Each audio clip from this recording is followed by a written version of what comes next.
Salut à tous, j'espère que vous allez bien. Donc alors aujourd'hui on se retrouve pour une nouvelle vidéo qui j'espère va vous plaire. Et pas n'importe laquelle, puisque dans celle-ci je vous présente une M3 E30 dont son propriétaire qui est Félix Dubois, donc gérant de la concession Autoys qui est juste ici. Bonjour. Félix, salut à toi. Salut. Donc alors aujourd'hui on va parler de ton M3 E30. Voilà, est-ce que tu as des choses à nous dire sur cette voiture? Et je vais te poser une première question. Quel est le petit détail que tu adores sur ta M3 E30? Alors la M3 BMW, c'est cette voiture qui est la première, l'instigatrice d'une longue série de BMW M3. Donc au départ, dans les années 80, série 3 E30, un grand succès, beaucoup avec des 6 cylindres en ligne, la 325 étant la plus performante, avec 171 chevaux en 325. La M3, bizarrement, va sortir en 4 cylindres avec un moteur 2 litres 3 16 soupapes qui va être largement développé en course. Déjà d'origine, cette voiture, on peut voir qu'elle a une superbe boîte à air avec les 4 papillons d'injection. Première version, 1987, 4 cylindres, 2 litres 3 16 soupapes, 200 chevaux.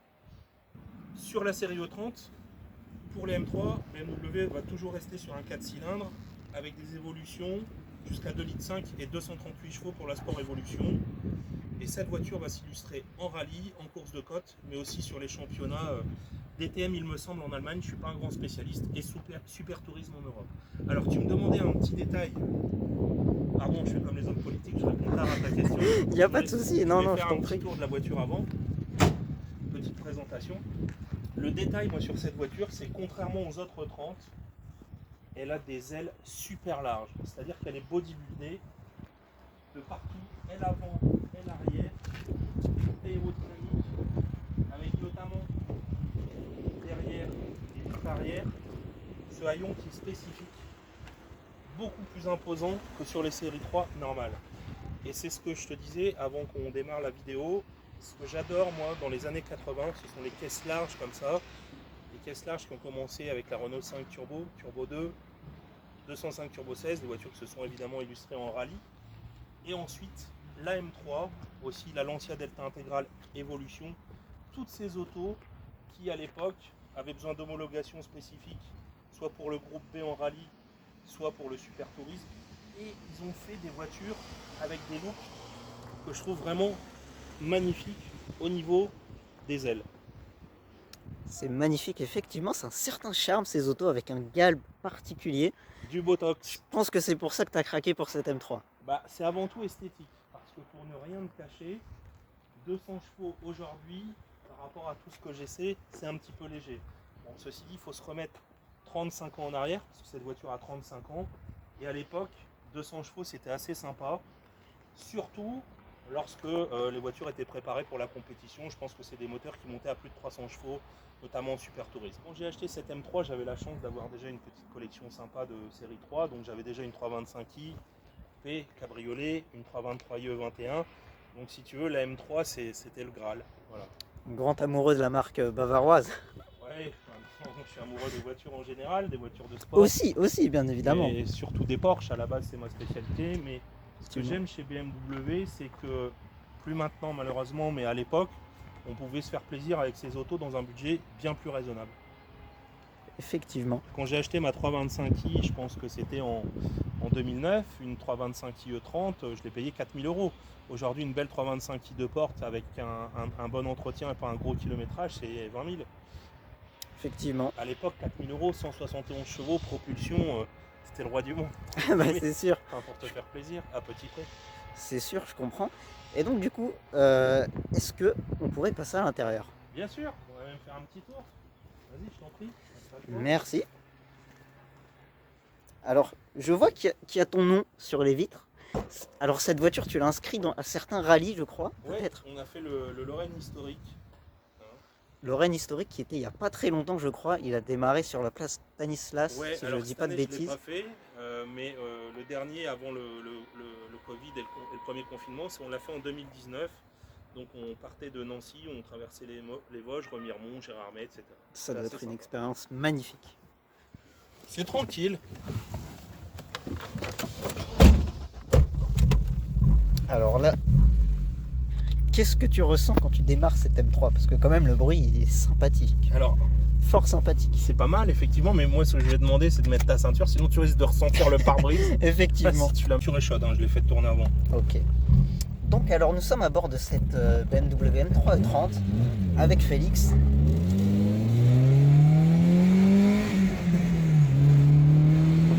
C'est marrant, tu parles plus. L'accélération quand même, quand tu te prends du vent en plein dans la tête, j'avoue que ça reste compliqué pour parler. Oh, j'ai fait juste 1-2. Hein. Bah, moi je suis pas trop habitué à prendre des accélérations en voiture, je vais C'est être vrai, honnête. bon, pourtant avec la Ferrari juste avant c'était un peu plus fort. Effectivement. Alors tu peux constater que c'est une boîte inversée. Alors pourquoi il faisait ça? Pour avoir la seconde en face de la troisième, pour faire des rétrogradages plus directs, pour tirer la quintessence du moteur.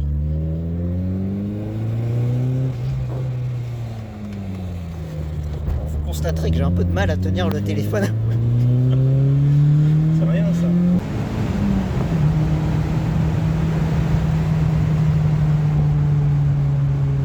Et sur l'intérieur, est-ce que tu pourrais me parler un peu plus de cet intérieur Ouais, on va s'arrêter. L'intérieur est classique de la série 3 E30 avec ce que j'aime bien, les compteurs et cette petite inclinaison des commandes de chauffage, climatisation et de l'ordinateur de bord, toujours dirigé vers le... C'est très allemand et c'est toujours reproduit dans les BMW d'aujourd'hui. Petit détail à préciser. Effectivement. Bon, sinon, intérieur classique, beau volant 3 branches, hein, sport. Donc, boîte de vitesse sport inversée, hein, avec première en bas à gauche, hein, avec dog leg, ce qu'on appelle communément. L'avantage aussi, c'est que sur le compteur, donc on reconnaît bien que c'est une M3 puisque il y a le petit logo M. La zone rouge démarre à 7000 tours. Et on a, en plus de la température d'eau, sur les séries 3 normales, tu as un économètre ici. Quand tu accélères, ça t'indique la consommation. Et là, on a la température d'huile. Voilà. Ah bah, c'est magnifique. On a aussi donc ce petit ordinateur de bord. Donc avec la petite radio, tu l'as installée ou c'était d'origine? Non, c'est pas d'origine, mais je l'ai acheté comme ça. Et puis on va voir quand on descend. Bon, celle-ci a l'option toit ouvrant électrique. Alors ce qui est un petit détail aussi sympa, tu vois, ils avaient pensé pour ceux qui faisaient du rallye aux lecteurs de cartes qui sont directement sur les rétroviseurs. Tu vois? Petit détail super intéressant quand même, fallait y penser. Bon, puis celle-ci, elle a le toit ouvrant électrique. Voilà ce qui est sympathique. Après, bien sûr, elle a les sièges sport, donc c'est le seul défaut un petit peu esthétique de mon auto, c'est que tu as forcément une voiture qui a 35 ans et un certain nombre de kilomètres parcourus. Hein. Celle-ci, on n'a pas trop, 132 000. 132 000, ça va. Ça va, mais tu vois, malgré tout, on a avec les sièges sport l'usure de l'entrée, mais sinon les sièges sont super beaux, tu vois, des beaux sièges sport. Siège très sympa, j'adore les petits carreaux. Alors c'est mieux que tu filmes l'autre, hein. Tu feras un montage après, je présume. Oui, bien sûr. Voilà. Voilà, jeune homme. Donc alors après ce petit tour en BMW M3 E30, on se retrouve. Alors on entend bien la bête qui fait un joli petit bruit franchement. Tu l'arrêtes? Non bah on entend le bruit, c'est sympa, on va terminer sur ce petit bruit très sympathique. Du coup voilà. Eh ben écoute Félix, merci beaucoup de nous avoir présenté ton auto sur la chaîne. Bah de rien, avec Premier, enfin pas forcément le premier puisqu'il y a eu celui avec Laurent Schmitt, mais en tout cas un joli petit reportage sur ma chaîne. Vidéo dont je suis fier personnellement.